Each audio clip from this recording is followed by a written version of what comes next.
Chinese President Xi Jinping and the Indian Prime Minister Narendra Modi discussed trade and ways to shore up bilateral ties recently, as leaders across the region convened in the Chinese city of Tianjin for the Shanghai Cooperation Organization Summit, also known as SCO. Now, lately, there have been a lot of conversation regarding the global trade system. On one hand, people continue to be anxious about the trade policy under sitting US President Donald J. Trump. On the other hand, people are saying that the competition between US and China is getting the world more nervous and anxious than ever. How do we understand the trade imbalance at this moment? And what role does China and US play? And how about the countries among the Latin American region? And also, what about more countries are very much interested in being part of the BRICS? How do we understand all of that? Well, ladies and gentlemen, it's my great honor to invite our distinguished speaker, who's Dr. Vinicius De Freitas. Dr. Vinicius is a senior fellow at the Policy Center for the New South, focusing on international law, international relations. In Brazil, he's currently a visiting professor of international law and international relations at China Foreign Affairs University in Beijing, China. Well, Dr. Vinicius, and welcome back to The Missing Piece. Always good to talk to you, Will. Well, Dr. Vinicius, again, such a pleasure to talk to you at this crucial stage. Again, I want to talk about your latest piece, which is entitled The Illusion of Reciprocity in Global Trade and the Case for a Multipolar Order. Dr. Vinicius, there's no surprise today. Countries around the world are very anxious about this global trade imbalance at this moment. And this is something that you wrote in the article, and I want to read to you. I want to get your reaction to this. You wrote, and I quote, "The contemporary global trade architecture promoted for decades by the US as a virtuous system of open markets, a rule-based order, and reciprocal gains. It's merely the latest in a long lineage of such illusions." And end quote. From your perspective, Dr. Vinicius, why is this an illusion at this moment? Does that mean that because someone like Donald Trump is playing this ping pong game on tariffs with more countries, so which means fewer and fewer countries are very much interested or even understanding about the trade system or the trade architecture at this moment? Your thoughts? I believe, Will, that with the World Trade Organization and all the globalization wave that we had in the 90s, I think that the world became much more united in a way that things got more concentrated, and trade really boomed. And it's an interesting thing to see that the whole process of negotiations that you had throughout the GATT period and also the WTO really aimed at making the world much more globalized, right? You know, in the sense that you can buy things from all other places around the world. And certainly the country that pushed the most for globalization was certainly the United States of America. And the reason why is because the United States had a lot to gain from free trade and also from globalization. They had the dollar, which is like the universal currency.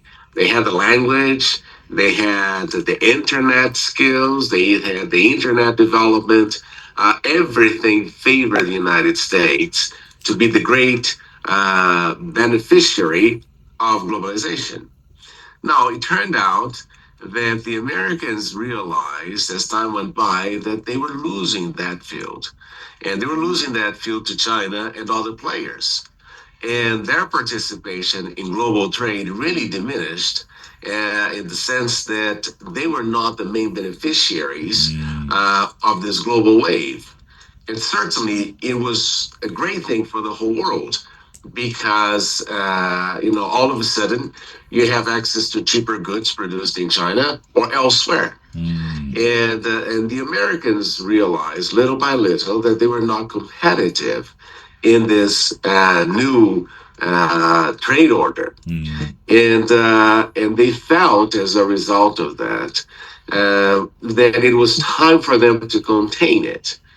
And the reason for them to do it is because the United States deindustrialized along the way, and they lost competitiveness. Now, the result was that instead of trying to push this order to, become even more effective and really apply the principles of free trade, President Trump has really turned the tide and has really changed the whole process.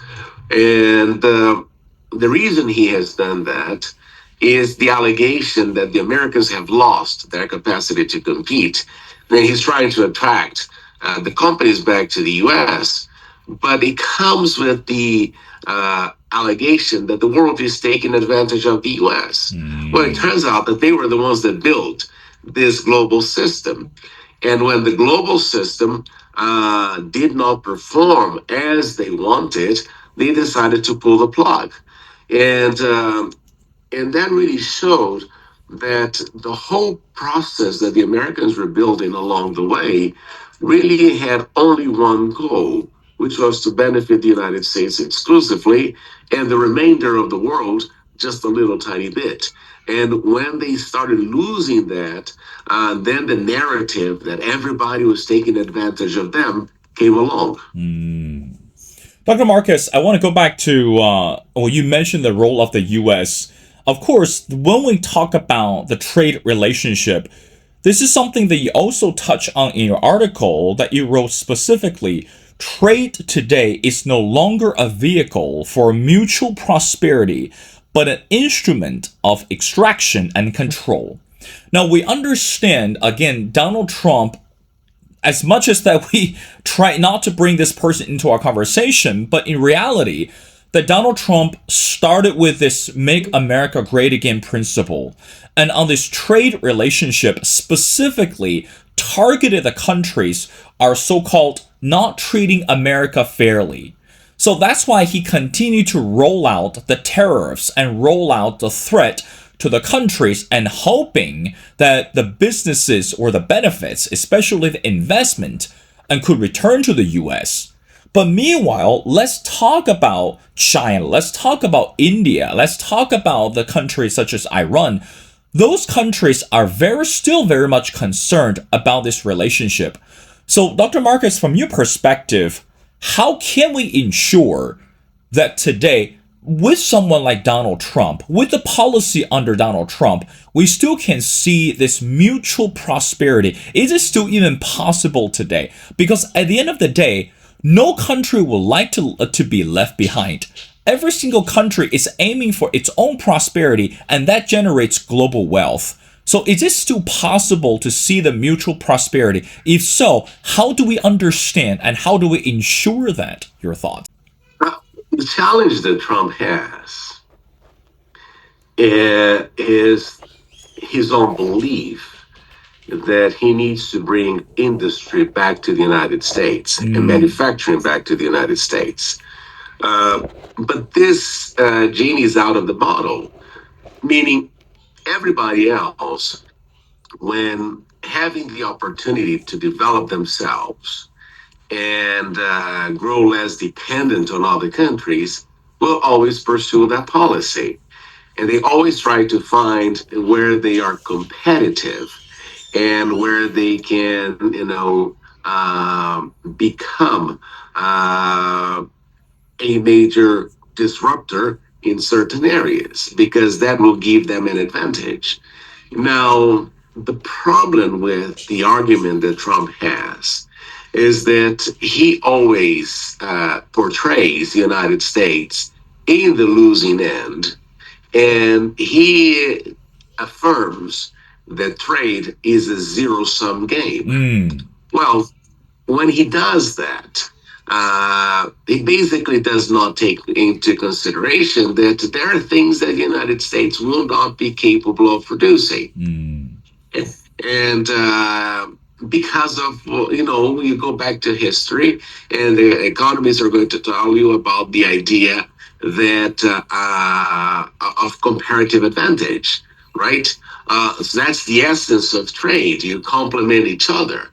And his zero sum perspective seems to give the idea that in every trade relationship, the United States has to be winning. And this is not the case, and it will never be.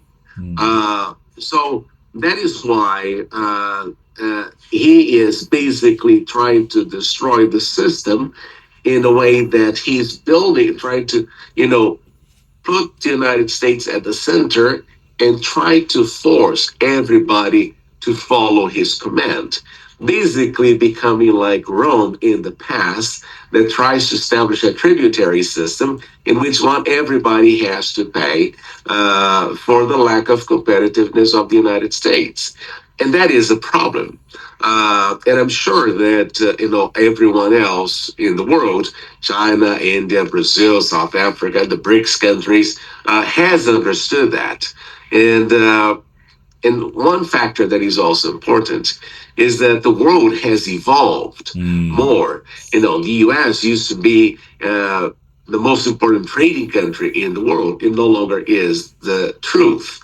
And one thing that is also relevant to understand here, Will, is that trade is essential for the development of countries.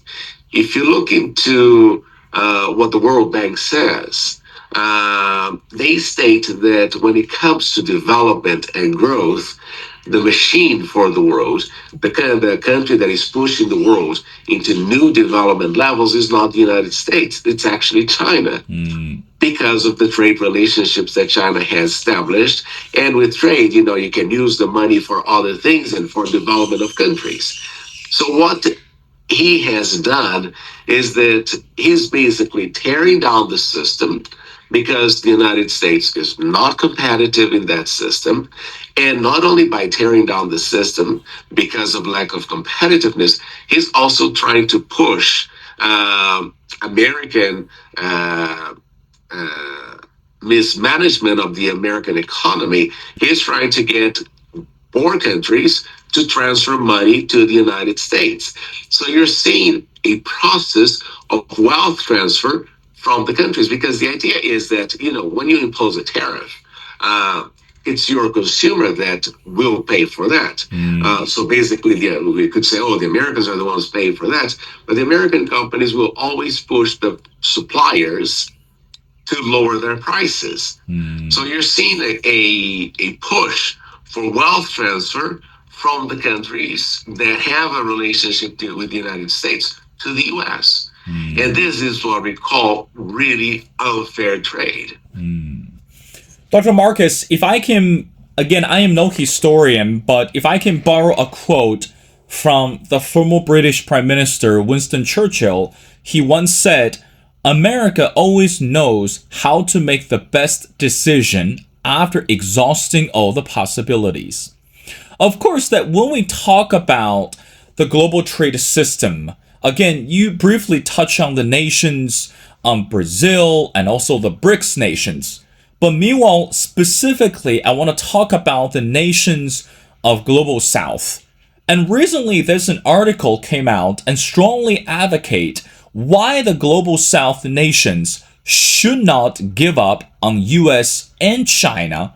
And despite the fact that US President Donald Trump warned on social media that any countries, quote, aligning themselves with the anti-American policy of BRICS will face additional tariffs.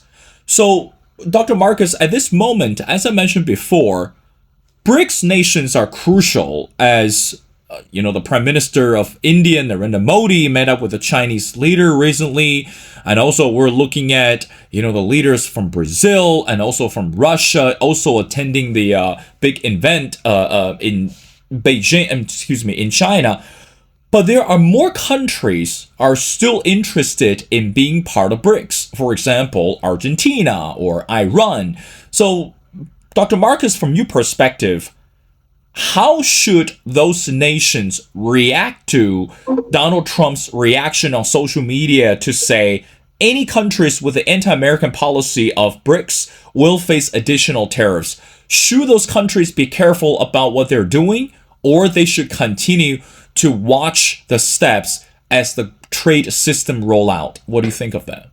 I believe, Will, that in a way the United States has isolated themselves in that process, right? And this is the great challenge that you have. Of course, the Europeans do not have a choice but to take what Trump imposes or what the U.S. imposes, because the European nations, as I always say, they do not have full sovereignty in the sense that they do not have the capacity to defend themselves. The have American bases, military bases in their territories, and that kind of dilutes your sovereignty.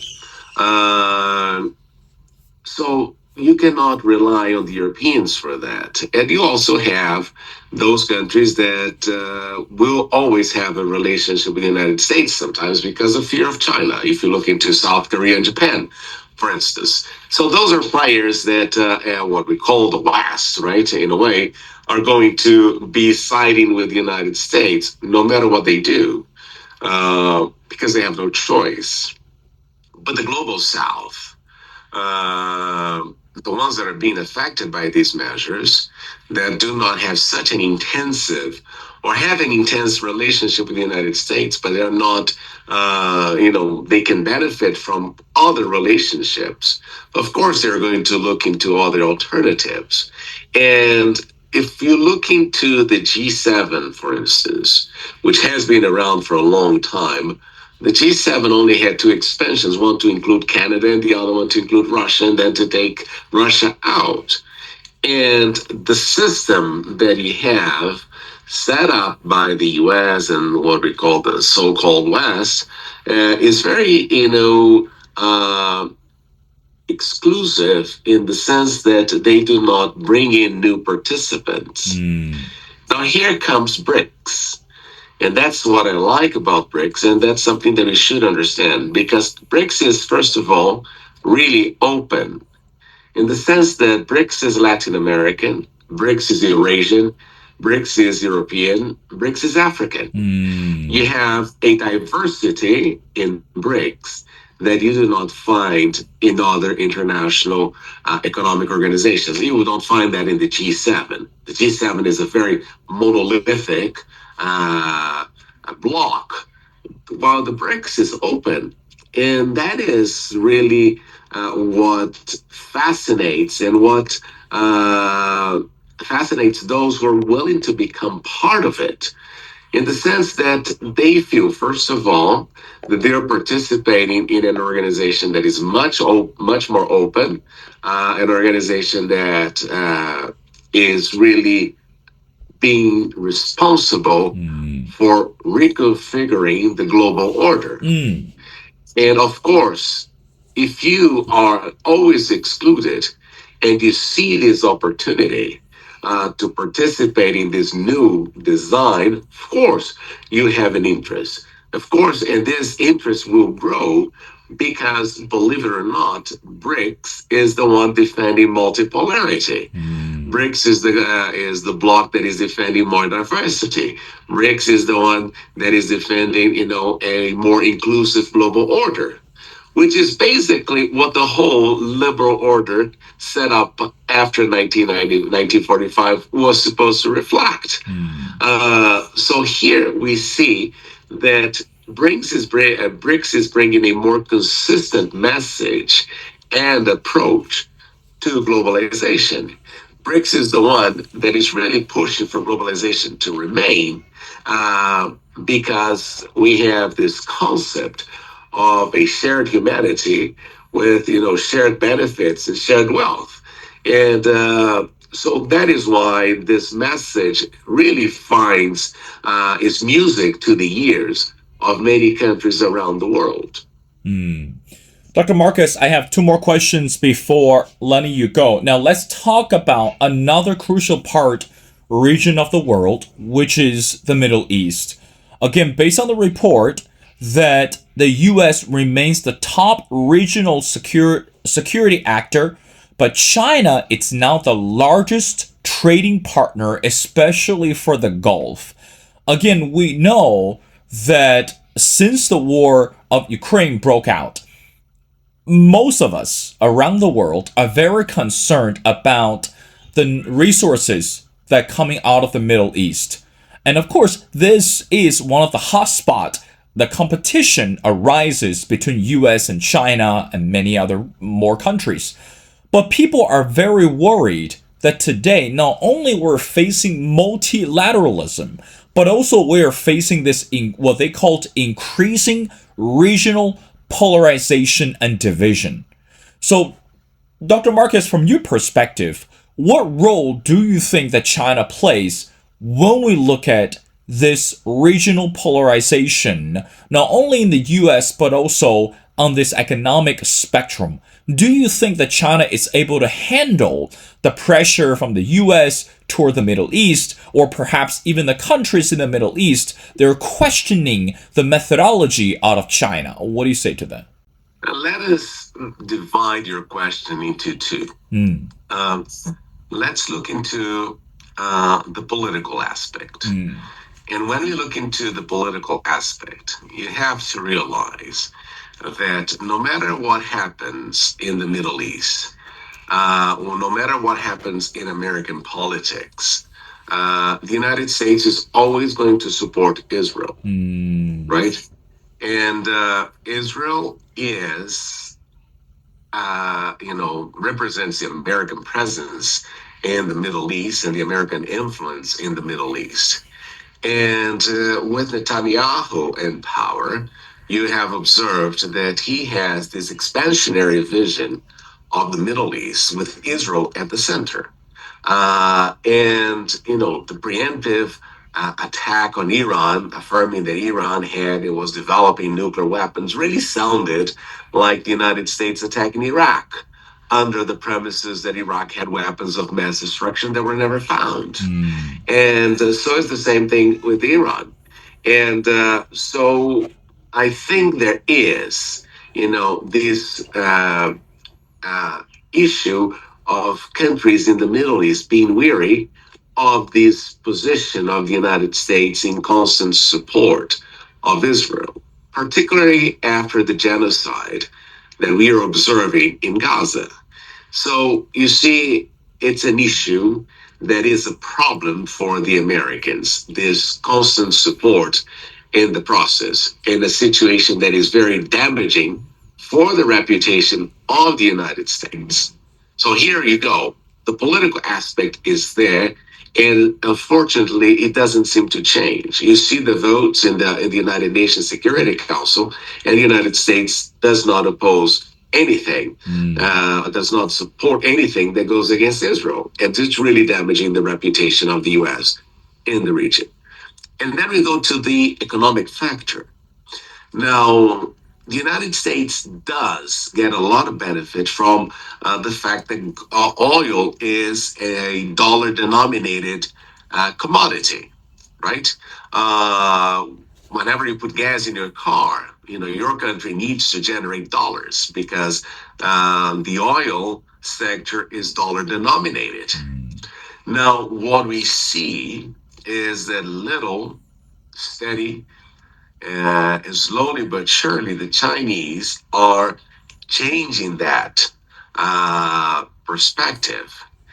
And if you see, for instance, the oil sector accepting multiple currencies and not only the dollar, and if you see the oil sector, for instance, using yuans more, and easily absorbing the yuan in the transactions, this is a major blow to the US dollar. So what you see is that China is, in a very wise way, I think that's the mistake sometimes the Brazilian president makes in that sense, right? It's not, we do not, no, the Chinese do not want to replace the dollar, but they want to have an alternative.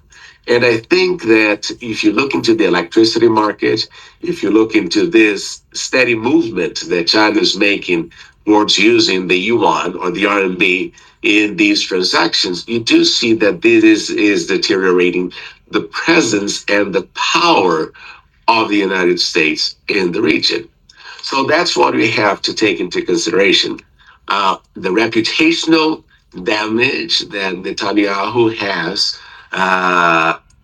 given or has created for the United States, and the fact that even the region that produces oil has realized that it's important not to rely on only one currency, and that's why you see China thriving in the region. And of course, it's not an easy thing, but it takes time. And but I think that a good sign that we had there of the Chinese relevance growing in the region is when the Chinese actually sat the Saudis and the Iranians together and brokered a deal that the Americans could not do.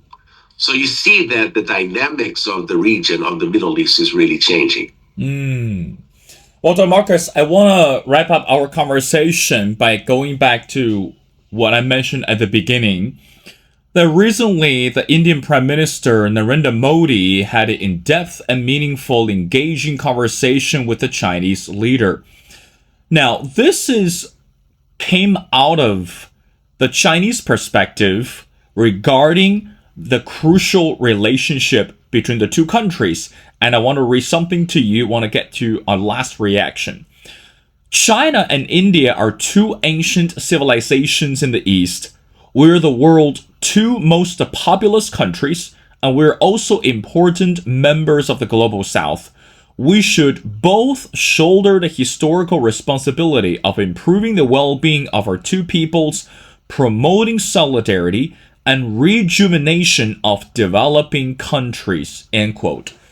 Dr. Marcus, let's not just play the word, or let's not just pay attention to the word games, but coming from the Chinese perspective, especially the phrase called to rejuvenation of the developing countries and promoting this well-being of the two people and promoting the solidarity. Now, Dr. Marcus, what kind of message does China send to the world when we look at solidarity, well-being, and the responsibility of the historical improvement, rejuvenation? How do you think the world can read the message, and why is that crucial for China to continue to promote that? Your final thoughts. Now, Will, when I look into the relationship between India and China, one needs to go back to the Obama years and realize that Obama and Hillary Clinton, who was Secretary of State at the time, wanted to use India to contain China. Right? And in a way, they tried to make India into this global power and pivot to Asia and all that. India has several domestic challenges that it still needs to address, but it's a very relevant country for the whole world. And this is one of the places where you're going to see a lot of growth, and we have seen a lot of growth.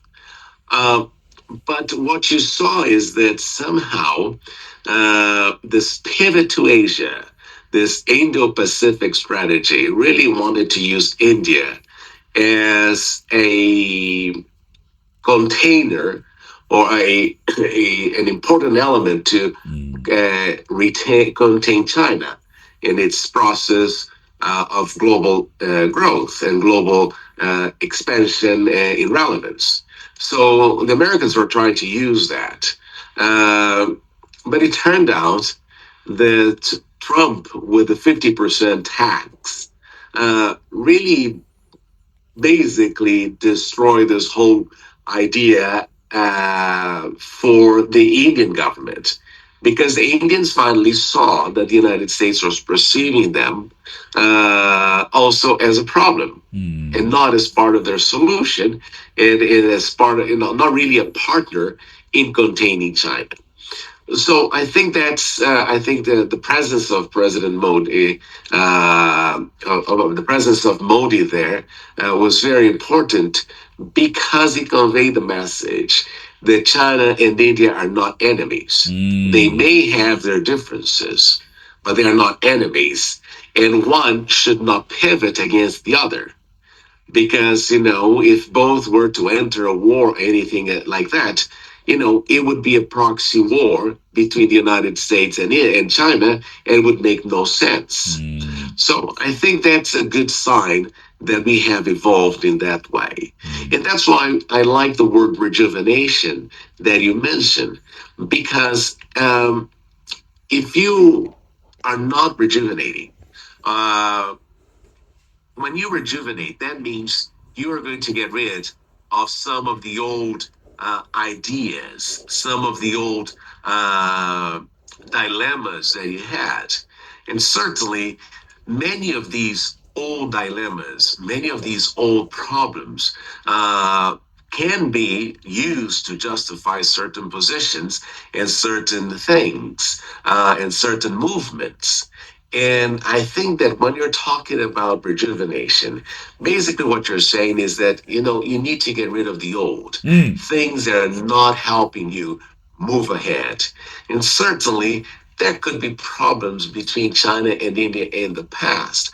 Those things should be solved, but they should not be a permanent problem. They should not be, old issues should not impede those countries, or should impede the global south to think anew.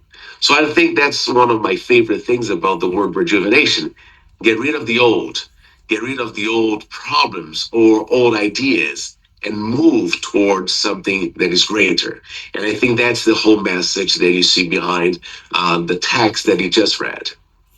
Well, Dr. Marcus, as we're looking at the complication of the global order, don't we all need rejuvenation? Again, it's not the message from the past, it's the message that we carry on and will continue to make the breakthrough for the greater future. Well, ladies and gentlemen, again, it's such an honor to speak to Dr. Marcus De Freitas. Again, Dr. Marcus is a senior fellow at the Policy Center for the New South. He focuses on international law and international relations. Well, Dr. Marcus, thank you so much for your time. It's been a pleasure. We'd love to have you back on the show as we continue to pay attention, in addition to the global power, but also the international trade structure. So thank you so much for doing this.